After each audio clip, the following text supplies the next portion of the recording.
not YouTube again, Daddy. In this video I'm going to be trying a different technique for cutting threads on the wood turning lathe using relatively inexpensive tools and materials. This is all new to me and somewhat experimental, so we'll see how it goes.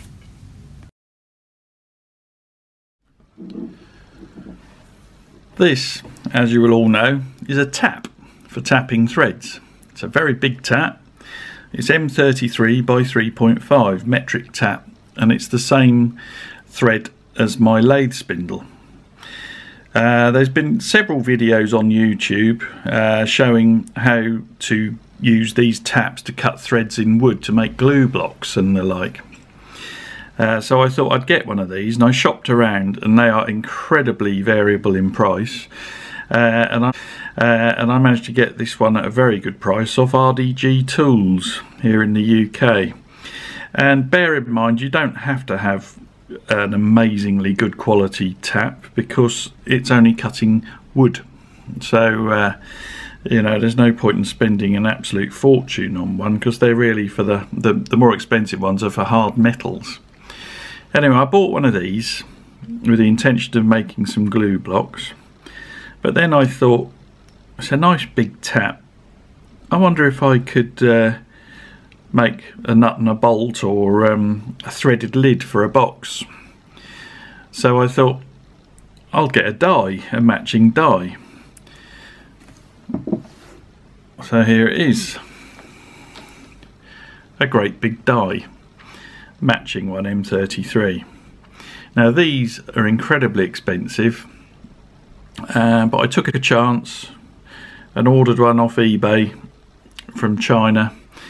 Took a while to arrive, covered in grease when it got here, but it actually looks pretty good, and I think that it'll be fine for cutting threads in softer materials, but we'll see. I'll have an experiment.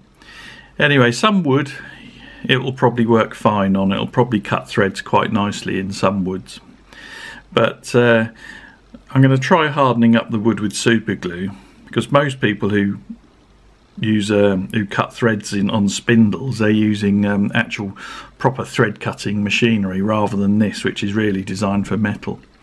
But I'm going to have a go. But this got me to thinking. This is Milliput. These are the 5 colours that are available. We've got silver grey, black, terracotta, super fine white, and the standard sort of yellow grey colour. For those of you who haven't seen my channel before, what this is an epoxy putty, and you mix it up. There's a two-part thing. Comes in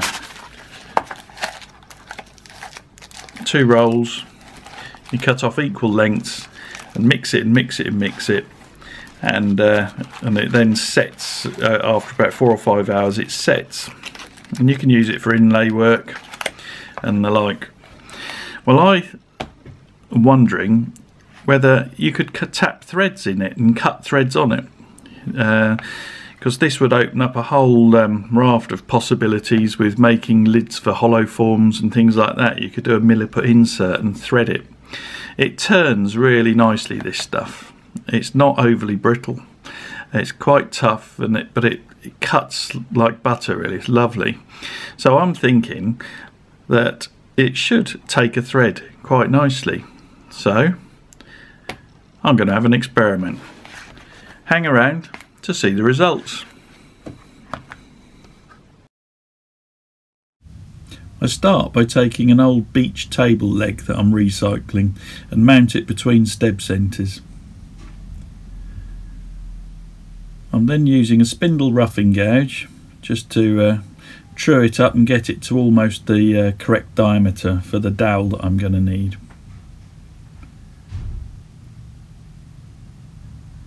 Just checking the diameter. Then a bit of skew work, just planing cuts with the skew. A little bit more, and I'm checking the diameter. I'm aiming to get this to 33mm because it's an M33 thread that I'm going to be cutting, so it needs to be a 33mm dowel. Just finishing off, making sure it's just right. And here I'm just putting a chamfer or a bevel on the end of the dowel, just using the skew.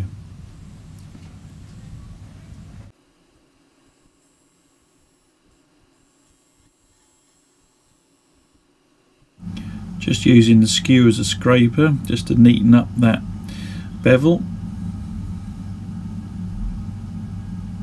This will help start the thread off when I cut the thread. And here I'm just creating a tenon to go into the chuck jaws, into the 1-inch chuck jaws. And the skew just gives it a dovetail shape to help lock it in. Now I'm attaching my Robert Sorby Patriot chuck with 1-inch jaws. Just locating that up against the shoulder and using the tailstock to make sure it's properly aligned and running true.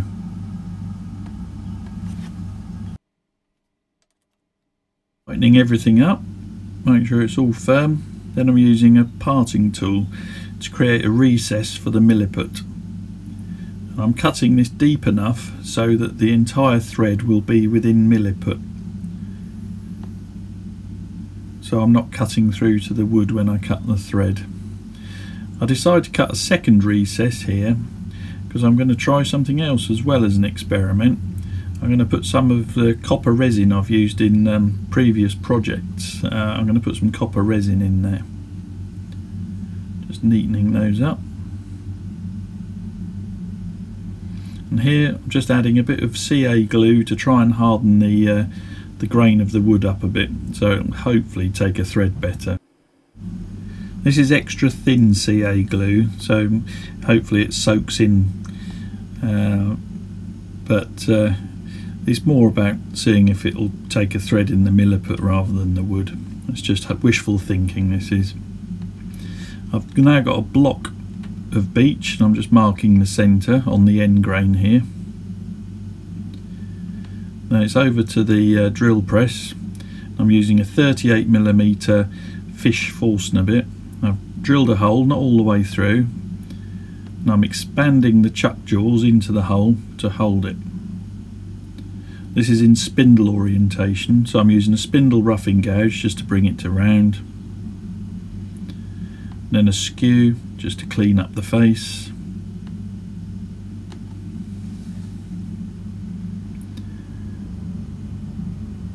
Just being careful how I orientate the skew so I don't get a catch. And then I'm drilling out the centre using the same 38mm Forstner bit, and this will join up with the other hole that I created. So I'm not going to foul the chuck jaws that way. There are better ways of doing this. This was just the one way I was doing it this time. It worked quite nicely. They lined up perfectly. Then it's over to the Milliput, using some silver grey Milliput. It's not a colour I use really in my wood turning, so I thought as it's an experimental piece I'll use it for this. But you cut equal quantities of part A and part B, wrap up the stuff you're not using well. Then we need to knead it. Mix it and knead it and knead it. Keep folding the edges into the middle and the ends into the middle. It's the edges and the ends that will have unmixed putty, so if you keep folding those into the middle you'll hopefully end up with a really good mix. But spend lots of time doing this. You have loads of working time, so don't hurry it. What I'm doing here is what I call my roll and fold technique, where I roll it into a sausage and then fold the ends into the middle, roll it into a sausage and repeat, folding the ends into the middle. It's a lot easier on your thumbs doing this. If you've got sensitive skin, wear gloves. There we are, that's all mixed up. I cut some of the mixing out because you do need to mix it for about 5 minutes. Now is my using some G-Flex epoxy. It's made by West Systems. This is a slow setting epoxy. It's incredibly good epoxy, really strong. So equal quantities of that, mix it thoroughly. And what I'm doing with this is I'm just painting the inside of the recesses just to ensure that I get a really good bond of the Milliput to the wood. It's probably totally unnecessary really, because Milliput is so sticky in its own right, but it's just me, belt and braces. This stuff soaks into the grain quite nicely, so I know it should create a really good bond. And it's got about the same setting time and working time as Milliput, so it's ideal for this. Also doing my block inside there in the hole, exactly the same thing, just a thin coating of epoxy. And because it's slow set, you've got loads and loads of working time. Just brushing that in. I use cheap paint brushes that I can throw away afterwards. This is squidging time, squidging the mixed Milliput into the recess. Be really thorough. Keep squidging it in, make sure that you don't leave any gaps or voids, and work your way around. Take your time, make sure it's all properly in there. You've got lots of working time. And the aim is to leave it slightly proud of the surface, because we're going to cut it back when it's set. Just add in a bit more so we've got the correct amount, and there it is, all properly squidged in and just proud of the wood. So I can then cut it back flush with the wood when it's set. Patting it all down, making sure that it's all properly packed. And here I'm doing exactly the same thing with the hole in the other piece of wood. Packing that in, because the thread is going to be cut into that. You don't have to be too neat, because it's all going to be neatened up on the lathe when it's set. But I'm leaving a hole in the middle, so I'm not wasting Milliput. And as long as the hole is smaller than the diameter of the drill bit we're going to use, that's fine. It's going to be a 30mm drill bit, and I think I left about 28mm hole there. And here's the next phase, mixing up some more G-Flex epoxy, slow set epoxy, and weighing it out carefully so I get the mix correct. Got these little postage scales, they're brilliant for this. Just giving it a good mix. These little disposable dispensing pots are ideal for this, they're very cheap to buy. This is powdered copper, actual copper metal that's in very fine powder form. And I'm adding a lot of this.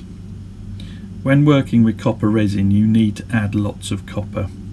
To achieve any sort of copper effect, you need to add lots and lots of it. But I've got it so it's almost a putty now. Very, very sticky. Wear gloves. Just rolling it around.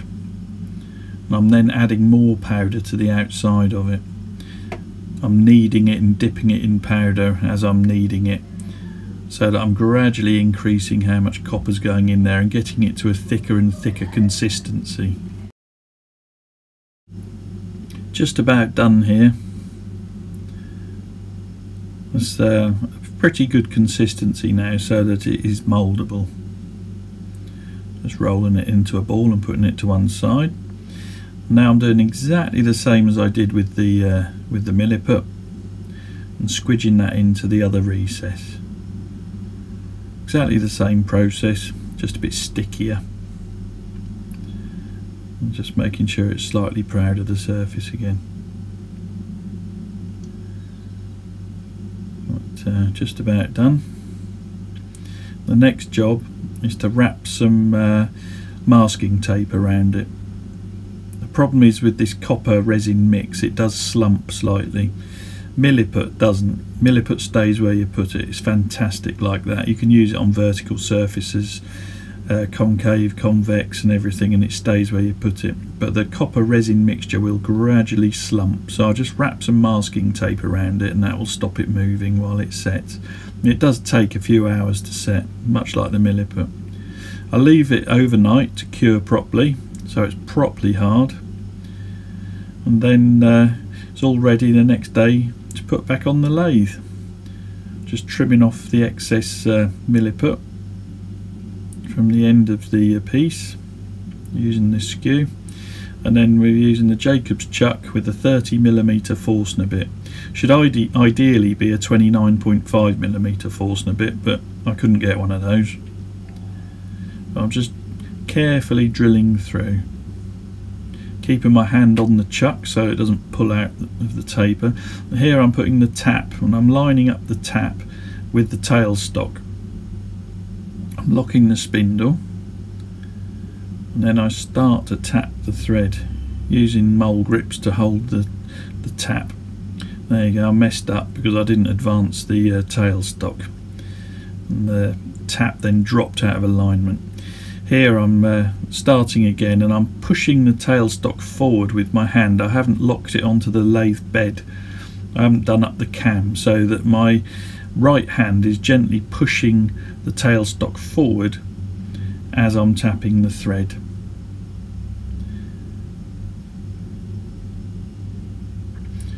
These taps have got a little hole there in the end which helps you line them up. Parting off very badly. I'd already done the main parting cut and clipped the jaws. And I'm just finishing the tap. The tap wouldn't fully seat when it was on the chuck, and now I can actually screw the tap right through and finish tapping the thread.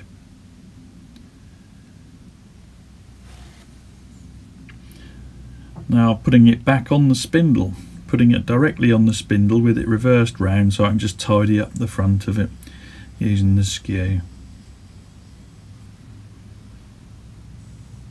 Just neatening it up.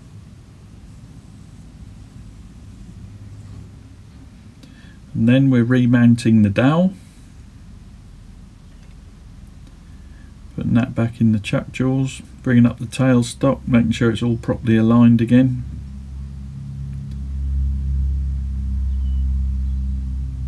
Tighten it up and then peel off the masking tape.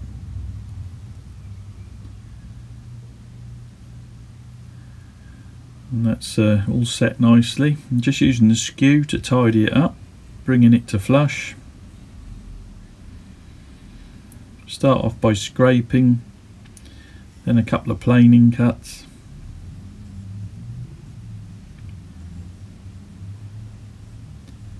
And it cuts very nicely, both the copper and the Milliput.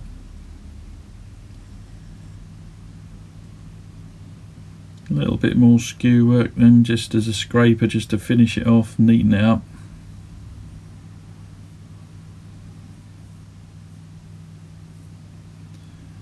Then we're ready to start cutting the thread. This is one huge die handle. I'm just bringing the tailstock up to make sure it's all square onto the end, or make sure it's perpendicular to the spindle. Bit cack-handed doing this. I took one of the handles off the die handle, and what I'm doing is rolling the chuck back, inserting the spindle lock, pushing the die handle forward, then rotating it all back and pushing it forward again, locking the spindle each time. It's a right faff, and I will work out a better way of doing this. I'll make a sort of a round handle that I can just keep turning.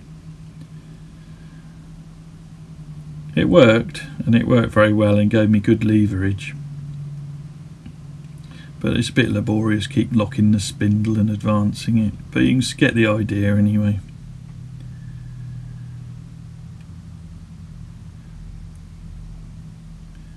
The Milliput cut beautifully. It was easy to cut.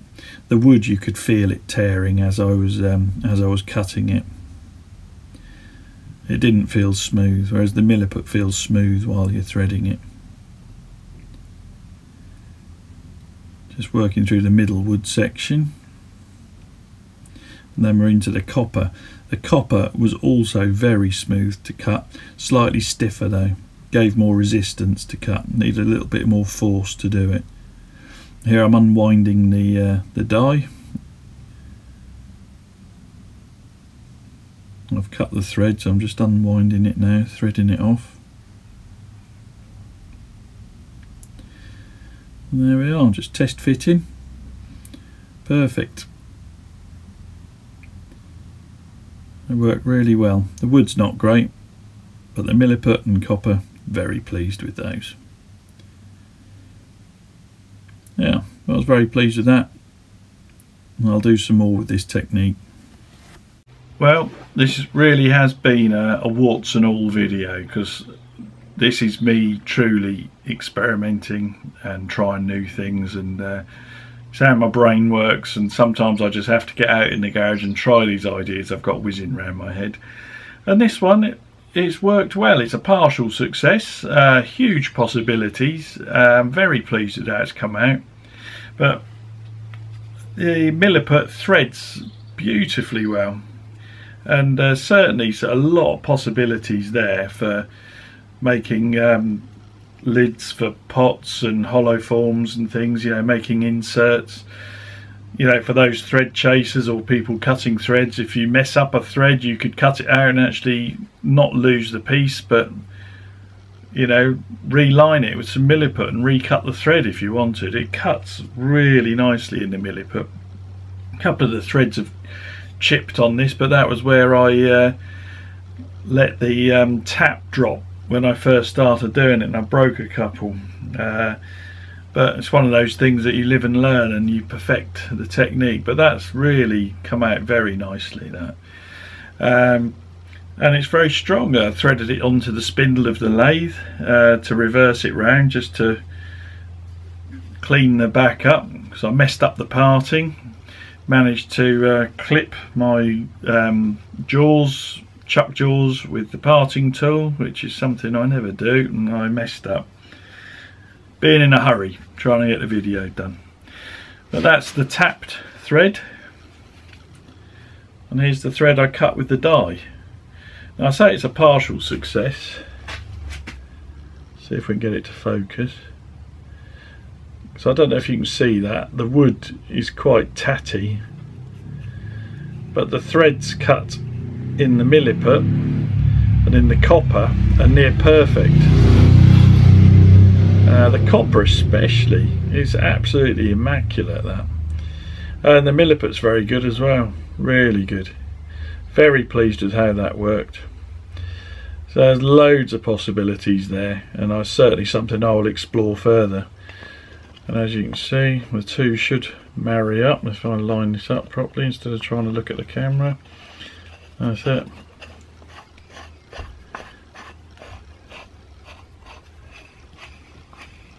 There you go.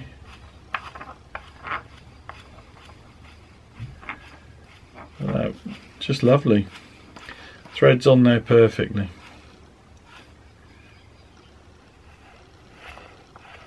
So I'm very pleased with that. That's certainly, like I say, something with a lot of possibilities. Well, thanks for watching. I hope it's been of interest to someone, and yeah, I'll be back soon with some more videos. I'd like to say hi again to everyone I met at Yandles. Went down there with Nick Zemit, and we had a great day out. It was fantastic. Met lots of people. Bought lots of bits and pieces. I've got a couple of bits on the way from Robert Sorby and Turner's Retreat, and I'll do a review on those when I get them. So that's exciting. Really looking forward to doing that. So I'll be back hopefully with a video showing those next time. I'll put a couple of stills up of this in a moment. But yeah, I mean, this it's a bit rough and ready, but it's an experimental piece. I wasn't intending to really make anything out of it, and I would certainly do it very differently if I did it again. It's like a lot of these projects, you learn the best way of doing it when you reach the end. But yeah, thank you very much for watching. Thanks to all my subscribers, and I shall be back soon.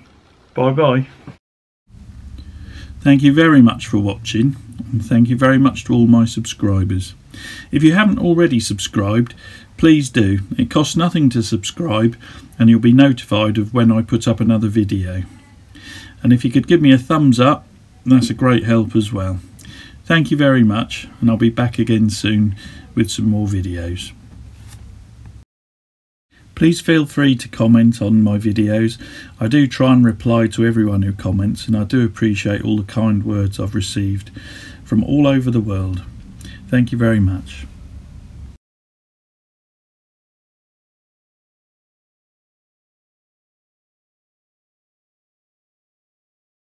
More videos coming soon.